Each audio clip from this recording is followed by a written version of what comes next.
In this video, I'm going to be showing you how to make your very own simple landscape in Blender.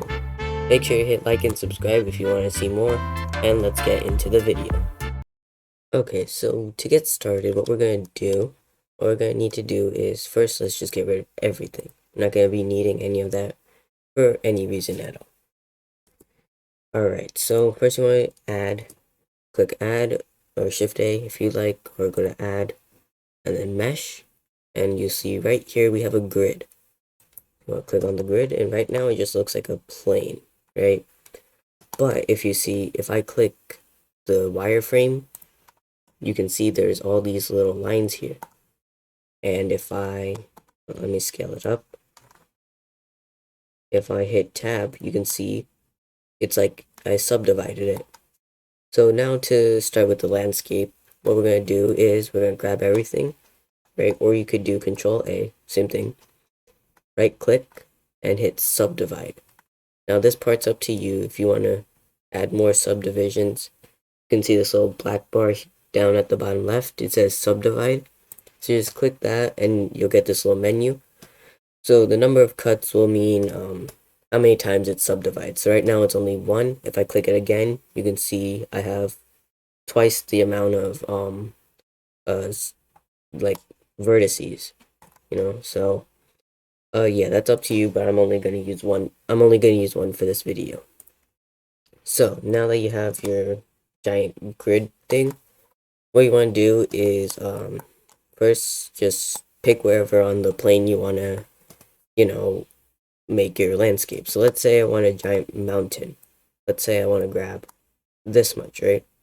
Now, actually, no. Here, before we make the mountain and stuff, you want to go up to the top where you see this little circle here with like a ring around it, right? This is what's called proportional editing. Now, proportional editing, what that does basically is, just to sum it up for this video, what it's going to do is, if I were to, say, grab this specific vertice here, if I pull it up, it will pull other vertices around it, or shapes, or other faces around it. It'll move it along with it. So you can see, like, right now, if I press Z, it only does it in that, like, square kind of pattern, right? But if I press proportional editing, now if I grab it, oh wait, my bad. You can see I have this circle. If I make it bigger, it'll affect a larger area. So you can see now it affects more of the plane. So now what we're going to do is, with the proportional editing activated, we're going to grab a bit of this grid. I guess this is fine. Now move it, so press G, and like I said, you have this little circle. The smaller you make it, the less of an effect there is. It's just like pressing G by itself without proportional editing. And if you make it bigger, it will make it go into it'll make the proportional editing go into play. So you can see here now it makes this like slope kind of thing. So let me press this, let me press Z so it goes up and down better. I pull it up. Now you can see I have this little mountain shape here, right? And you could, if you want to, you grab a little smaller part of this. You could press G again, maybe make the smaller circle. I'm in circle smaller, my bad. Also, the way you make the circle bigger or smaller is with the scroll wheel on your mouse. So you can see here, now it's a little taller. If I want to grab this thing, I can like pull it out, pull this out, even it out a bit. Grab this, pull it out. But yeah, so if I grab this, I'm gonna pull it down or something, just make it look a little more natural. I could grab this, maybe push it to the side a bit, push it in more. Could grab this one, pull it up. Just have like the ground. I grab like some of the ones near the bottom, just have the other parts of the land, like elevated a bit more, just so it looks a little more natural. Something like this, Also, this is what's gonna happen. Just a little disclaimer. There's nothing you could do to fix this. Although I guess, you know, you could select all the vertices on the edge of it and then just press F to connect it all. But that's up to you. You know, like I could do something like this. Grab all of these vertices. If I press F.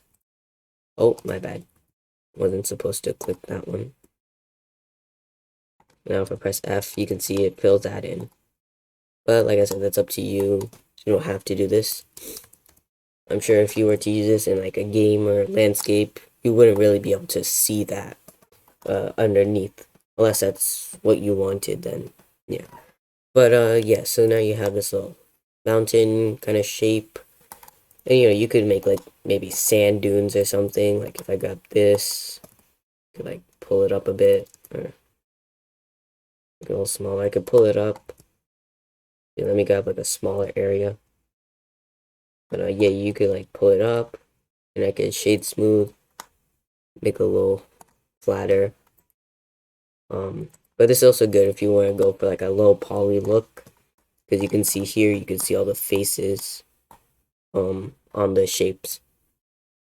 Also, what you could do to color, just a little tip, this could help you in any situation, but I'll use it for this video. Let's say I want to use this new material. First thing, making a brand new material for this grid will affect everything. So you want to add another one if you want to add specific colors to parts of the landscape. So let's say this little lump here is a sand dune. So it's obviously going to be like a sandy yellow, right? So I'd press this plus button, and let me just, oh my bad, let me just,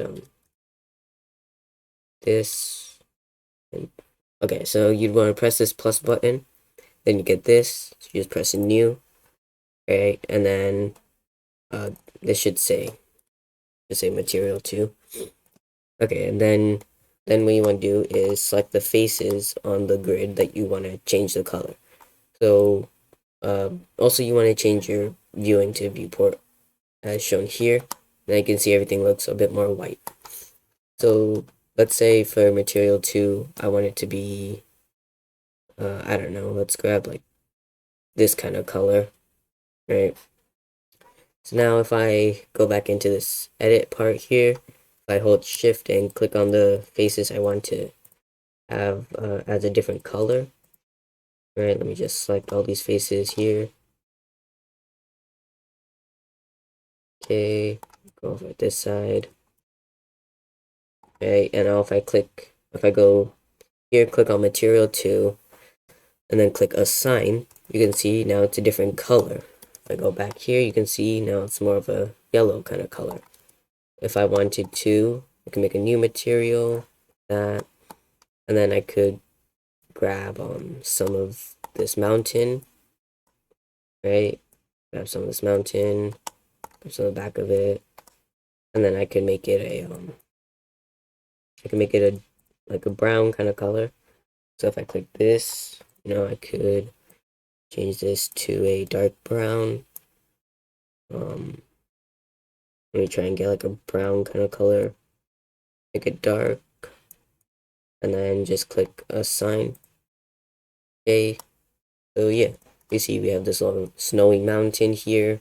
We got a little sand dune here too.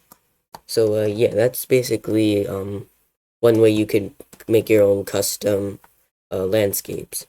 I have a video, it should be in the description, or you'll see it at the end of the video.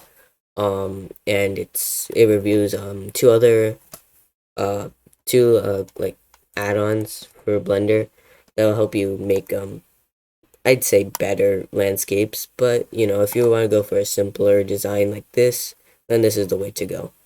So yeah, I hope you enjoyed, and yeah, this is like I said, one way, you know, just make a simple little thing like this, like that. And yeah, I'll see you in the next video. Bye.